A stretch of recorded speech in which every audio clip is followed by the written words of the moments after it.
ตัวใหญ่ใกล้จะขาเป็นกระดิ่งเป็นกระดิ่งให้ว่าในตู้สีตัวนี้เอาโผล่โมทนาบริจาคไว้ตัวที่ตัวละหาเอาโผล่โมทนาบริจาคฝากไว้ในบวรพระพุทธศาสนาผลนมัสการองค์พระธาตุหลวงปู่นี่แต่การตัวอนุโมทนาไม่แล้วแก่เป็นสถานที่แม่ตู้มานีวังวังวิไลบ้านทางนอนเมืองไทยธานีพันหลวงเมืองจันทร์เป็นมาผู้โมทนาเป็นปัจจัยดูอาชีพันสี่ภาษาตัวโมทนาอันนี้ก็มีเมออกพรเอกใจสมบัติบ้านเลินคำเมืองไทยธานีนครหลวงเมืองจันทร์มโหโมทนาเป็นปัจจัยดูเส้นที่เอาจากตัวโมทนาไม่เลยเกศจะท่าดีไม่เลยเกศจะท่าใหญ่ส่วนนี้เกศจะตั้งมาทั้งสร้างห่วงกุศลชาวทุกคนบุญเรานี่จงไปด้อมกับอาจะพาจะมัวลาสตามาโปรโมทนาบริจาคฝากสื่อไว้ในบวรพระพุทธศาสนาสาธุอนุโมทนานี่จะไม่ออกแหลมกัลยา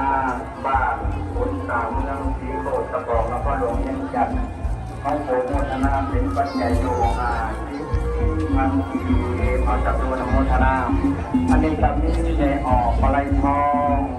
จิงจิลาบมากนาวบ่อเมืองเป็นทองแสงสัมนักเกศเขาโปรโมทนาเป็นปัจจัยโยงาพันธีจากตัวอนุโมทนาได้ออกนะตังในกระเทียที่ดีเนาะคือว่าสบายได้เราเลยตังเขาโดยหนึ่งแสนข้าวเนี่ยคือแสนหาเนี่ยเป็นขั้นที่สุดที่บอลถึงในกระบวนการที่ขั้นแต่ว่าตามนี้อะไรก็คือเรื่องอะไรที่ในการที่ออกจากผิวคือทองไหลบ้างไปที่เขาตังจะไปได้ตัวนี้ก็ใส่ที่ในหัวตาที่การที่จะช่วยเราคุณภาพงานแต่ถ้าการหนึ่งก็แต่ผู้ละทุกใจเนาะแต่ผู้ละแก่นอนทิปน้อยได้ก็ได้เนาะทีนี้ถือว่าทิปน้อยเทียบไปเลยน้อยให้เก่าน้อย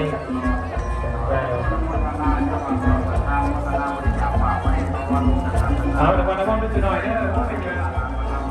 5 บาทไปเนาะโต๊ะ3 บาทจะเป็น5เลยเอาเดินก่อนเดี๋ยวครับ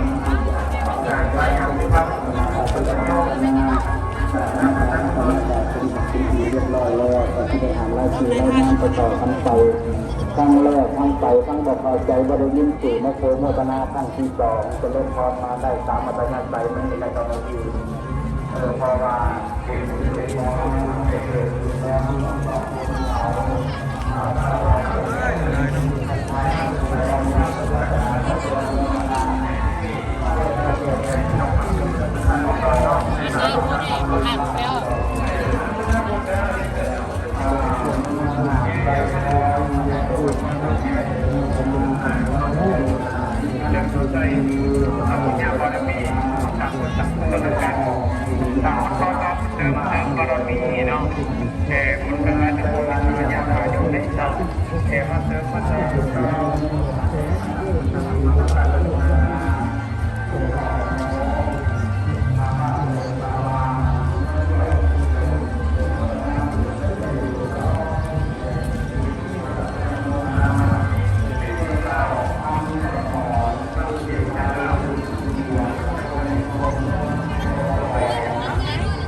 โปรโมทนา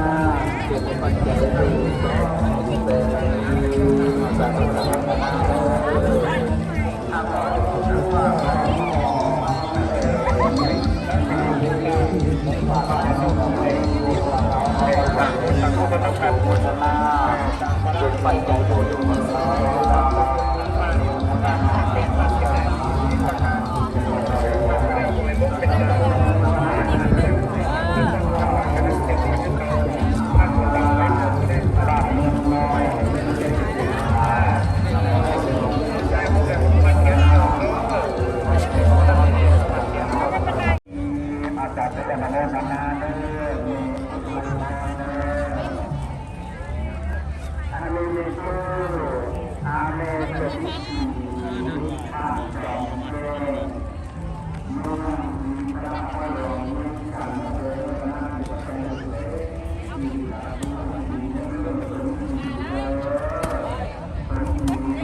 quá cái bà phải cho đấy